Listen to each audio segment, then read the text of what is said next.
আজকে আমরা দুপুরে কি রান্না করছি সেটা শেয়ার করছি। তো দেখতে পাচ্ছেন যে মাসকলাইয়ের ডাল রান্না করবো আজকে। মাসকলাইয়ের ডালটা রান্না করতে খুবই খেতে ভালো লাগে। তো এটা যদি বাড়িতে তৈরি হয় আরও সেন্ট হয়।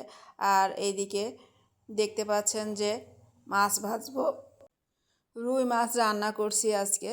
তো রুই মাছগুলা আসলে বিভিন্ন রকমের হয়ে থাকে, ছোট বড় সাইজ। আর এইদিকে আমার মাসকলাইয়ের ডাল প্রায় হয়ে আসছে, তেলে দিয়ে দিয়েছি। তো মাসকলাইয়ের ডালটা আমার খেতে খুবই ভালো লাগে, আমার আব্বা খুবই পছন্দ করে। আর এইদিকে ডালের বড়ি আমার শাশুড়ি দিয়েছিল, সেই ডালের বড়িটা তেলে একটু ভেজে নিয়েছি। এটা মাছের তরকারির ভিতর দিব। আর এই যে মশলাটা একটু কষায় নিচ্ছি। তো মশলার ভিতরে বিভিন্ন রকম মশলা দিয়েছি। আর কচু দিয়ে রান্না করব। কচুটা আজকে আমাদের প্রথম বাজার থেকে নিয়ে আসছে।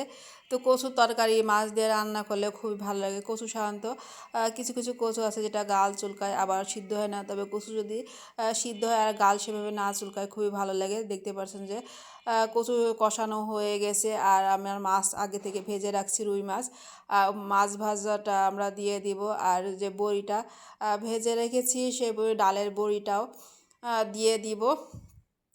তো এইভাবে কচু দিয়ে রুই মাছ দিয়ে ডালের বড়ি দিয়ে আজকে আমরা রান্না করব। আর একটু পানি দিয়ে দিলাম, আর একটু সিদ্ধ হবে মাছ, বড়ি, কচু সবগুলো একসঙ্গে সমন্বয় করে।